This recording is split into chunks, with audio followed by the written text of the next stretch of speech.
একবার সাহাবী হযরত জাবের দয়াল নবীজি সাল্লাল্লাহু আলাইহি ওয়াসাল্লামকে দাওয়াত করলেন। নবীজি সাহাবীর দাওয়াত কবুল করলেন। হযরত জাবের খুশিতে আত্মহারা হয়ে বাড়িতে চলে গেলেন।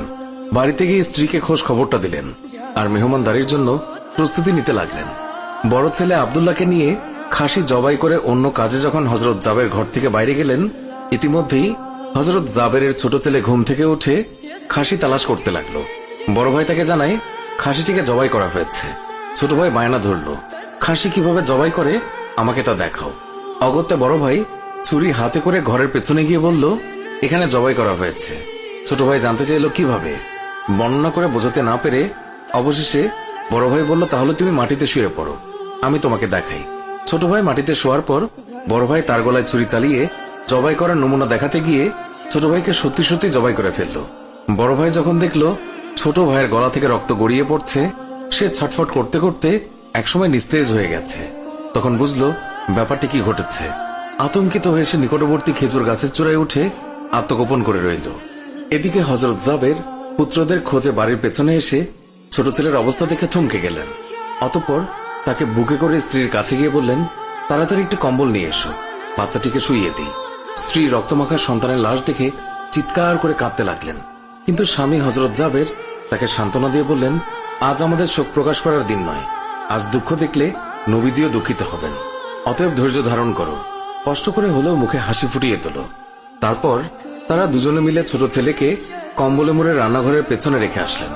স্ত্রী রান্নার কাজে মন দিলেন। হযরত জাবের বের হলেন বড় পুত্র আব্দুল্লাহর খোঁজে। বাড়ির পেছনে গিয়ে ছেলের নাম ধরে জোরে ডাক দিলেন। গাছের উপর আত্মগোপন করে বড় ছেলে সব ঘটনা প্রত্যক্ষ করছিল আর ভয়ে কাঁপছিল। পিতার ডাক শুনে ভাবল, এখন পালাতে না পারলে আব্বার হাতে ধরা পড়তে হবে। ধরা পড়লে আর রক্ষা থাকবে না। পালানোর উদ্দেশ্যে গাছ থেকে লাফিয়ে পড়ে আঘাতপ্রাপ্ত হয়ে সেও মৃত্যুর কোলে ঢলে পড়ল। পিতা কাছে গিয়ে দেখেন আব্দুল্লাহর দেহে প্রাণের স্পন্দন নেই। বড় ছেলেকে কোলে তুলে তিনি বাড়ির ভেতরে আসলেন। স্ত্রীকে বললেন আরেকটি কম্বল নিয়ে আসার জন্য। বড় ছেলের এই অবস্থা দেখে দরদিমা পুনরায় আর্তনাদ করে উঠলেন।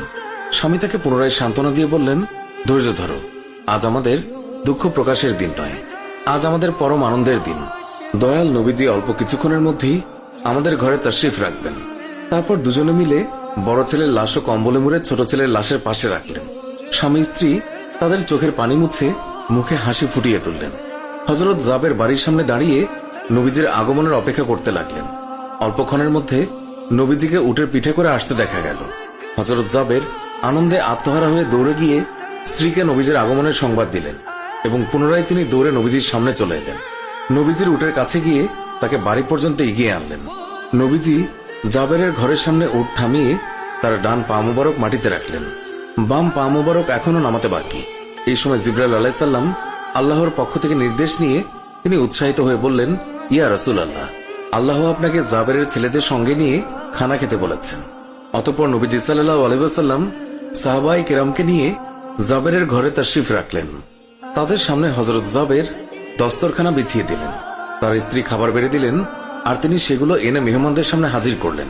তারপর তিনি নবীজিকে আরজ করলেন, ইয়া রাসূলুল্লাহ, দয়া করে খানা শুরু করুন। নবীজি বললেন, হে জাবের, তোমার ছেলেরা কোথায়? তাদেরকে ডাকো। হযরত জাবের বললেন, ইয়া হাবিবুল্লাহ, আপনি দয়া করে খেয়ে নিন, ছেলেদেরকে আমি পরে ডাকবো। আল্লাহর রাসূল পুনরায় বললেন, তোমার ছেলেদেরকে ডেকে নিয়ে এসো, তাদেরকে সাথে নিয়ে খানা খাবো। হযরত জাবের ও তার স্ত্রী হাত জোড় করে পুনরায় আরজ করলেন, ইয়া রাসূলুল্লাহ, আপনি খানা খেয়ে নিন, আমরা তাদেরকে ডেকে দিচ্ছি। তখন নবীজি বললেন, হে জাবের, এই মাত্র জিবরাইল ফেরেশতা আমাকে আল্লাহর নির্দেশ জানিয়ে গেলেন আমি যেন তোমার ছেলেদের সঙ্গে নিয়ে খানা খাই। নবীজির এই কথা শুনে হযরত জাবের এবং তার স্ত্রী আর ধৈর্য ধরে রাখতে পারলেন না। তারা চিৎকার করে কেঁদে কেঁদে সমস্ত ঘটনা খুলে বললেন। তখন নবীজি হযরত জাবেরকে বললেন, তোমার ছেলেদের কাছে গিয়ে বলো আল্লাহর নবী তাদেরকে ডাকছেন। হযরত জাবের নবীজির নির্দেশ মোতাবেক ছেলেদের লাশের সামনে গিয়ে তা বললেন। সঙ্গে সঙ্গেই তারা দুইজন আল্লাহু আকবার বলে উঠে নবীজির কাছে তারা দৌড়ে চলে গেল। অতঃপর নবীজি সাল্লাল্লাহু আলাইহি ওয়াসাল্লাম